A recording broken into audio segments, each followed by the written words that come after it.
Bienvenue sur Africa 24 dans cette nouvelle édition du QG News. Au sommaire de l'actualité, Guillaume Soro, président du Parlement ivoirien, visé par un mandat d'arrêt. La justice burkinabé a introduit une procédure pour son implication présumée dans la tentative de coup d'État qui a secoué le Burkina Faso à la mi-septembre 2015. L'élection présidentielle approche aux Comores. Pour des raisons techniques, les Comoriens vivant à l'étranger ne pourront finalement pas voter. Et Ahmed Abdallah Sambi, ancien président, lui, s'est vu interdire l'accès à la compétition par la Cour constitutionnelle. Un nouveau think tank baptisé Africa Maono a été officiellement lancé à Paris ce jeudi 14 janvier 2016. Son objectif, élaborer des stratégies et déployer des actions qui permettront à l'Afrique de devenir leader. Le Burkina Faso aurait lancé un mandat d'arrêt contre Guillaume Soro. Les raisons de cet acte judiciaire à l'encontre du président de l'Assemblée nationale ivoirienne ne sont pas encore officiellement connues. Les accusations porteraient, cela dit, sur des écoutes téléphoniques entre Guillaume Soro et Djibril Bassolé, l'ex-ministre des Affaires étrangères de l'ancien président burkinabé Blaise Compaoré. Des documents sonores impliqueraient Guillaume Soro dans le coup d'État manqué du 16 septembre 2015 au Burkina Faso.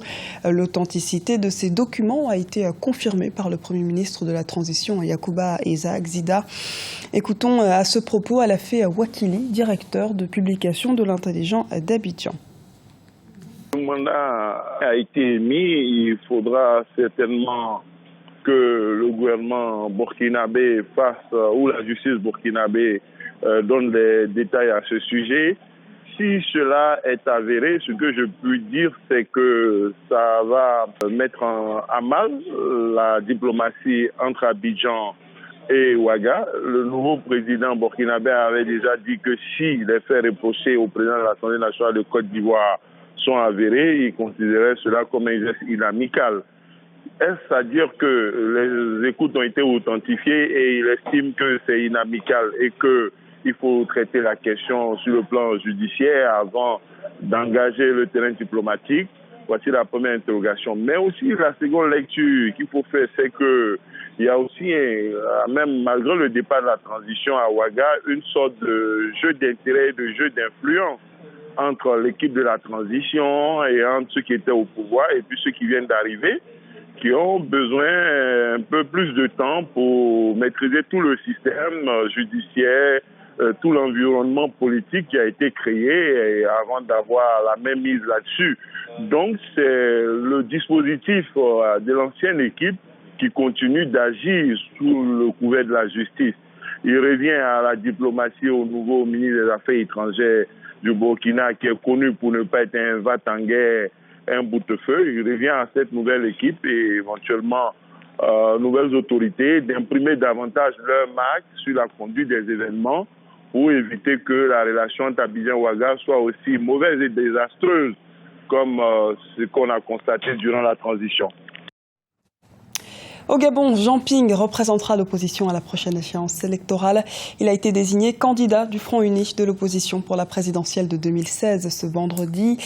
L'ancien président de la Commission de l'Union africaine a été désigné par 16 des 27 membres et avait officialisé sa candidature à l'investiture de l'opposition le 5 janvier. Jean Ping bat campagne depuis plusieurs mois déjà, arpentant le pays pour recueillir les soutiens. Il avait notamment lancé son site internet de campagne le 18 juin 2015. 25, c'est le nombre de candidatures retenues en vue de l'élection présidentielle aux Comores, dont le premier tour aura lieu le 21 février 2016. Parmi les candidats recalés figure celle de l'ex-président Ahmed Abdallah Sambi, dont la candidature avait créé une vive polémique. On fait le point tout de suite avec Olivia Ayeré-Dobré.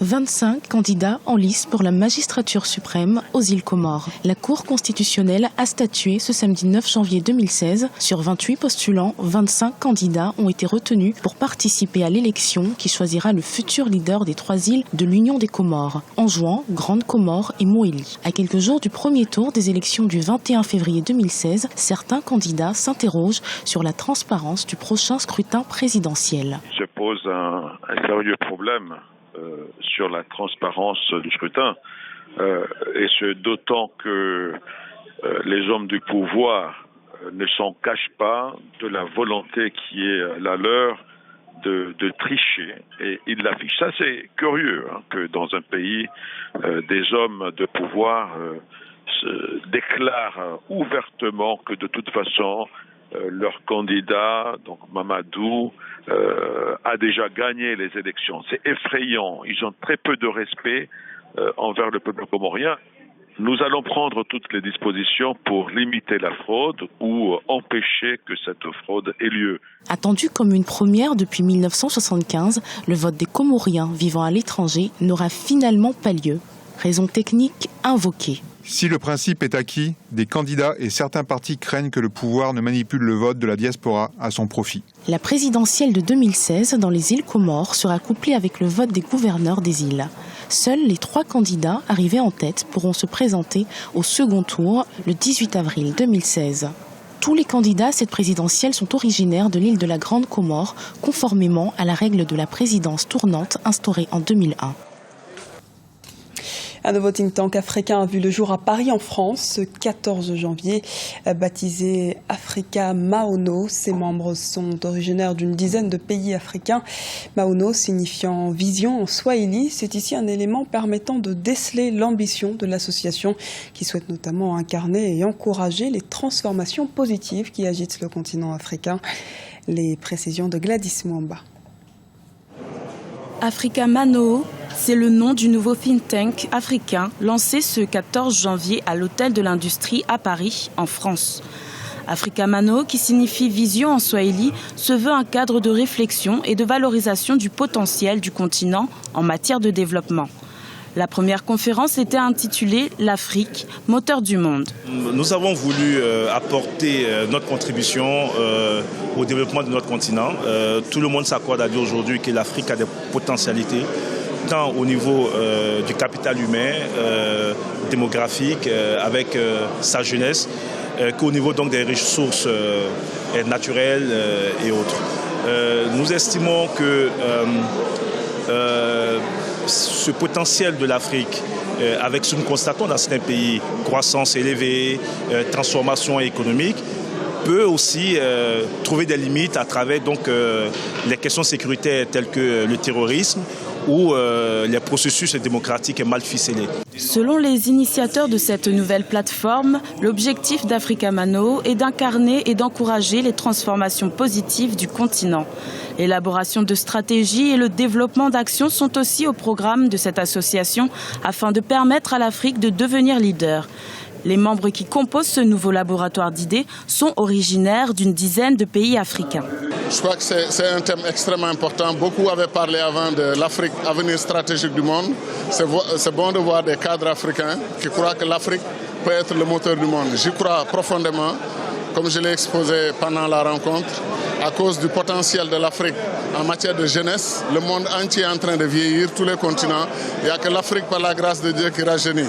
Et d'un autre côté, le potentiel en termes de ressources naturelles est extraordinaire. Comme tout le monde le reconnaît, plus d'un tiers des ressources naturelles du monde sont en Afrique. Il reste quoi? La question du leadership.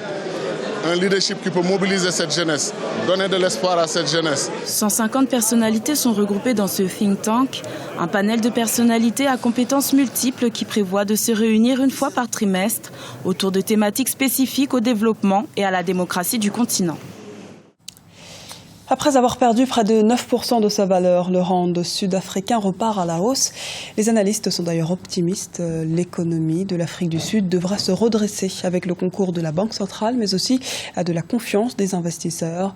Les précisions de Deo Gracia Sokpodo.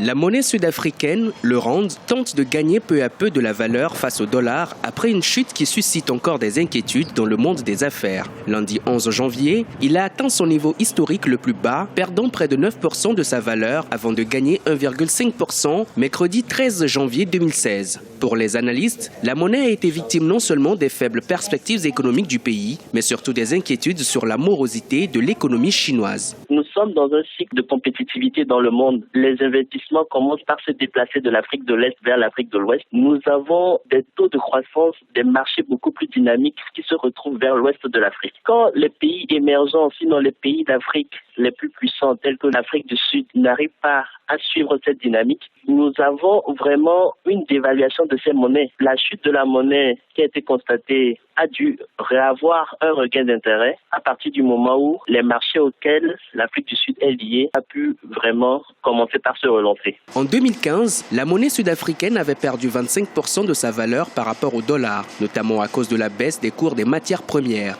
Dans le contexte actuel, la Banque centrale sud-africaine envisage une réunion au cours de laquelle elle pourrait décider d'une augmentation des taux d'intérêt. Du côté des investisseurs, l'on entrevoit des opportunités.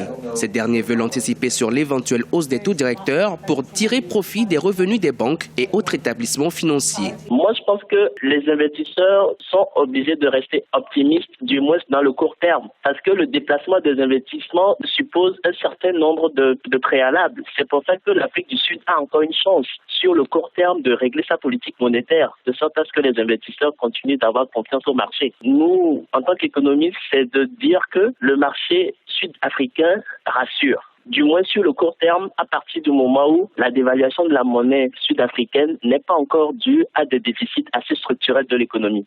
Depuis quelques années, l'Afrique du Sud fait face à d'importants défis économiques marqués par une croissance faible et un taux de chômage supérieur à 25%. Les autorités auront fort à faire, les attentes sont nombreuses. Beaucoup craignent une hausse importante de l'inflation. C'était le journal de la rédaction. Merci de nous avoir suivis. Retrouvez dans un instant une nouvelle édition de QG News sur Africa 24.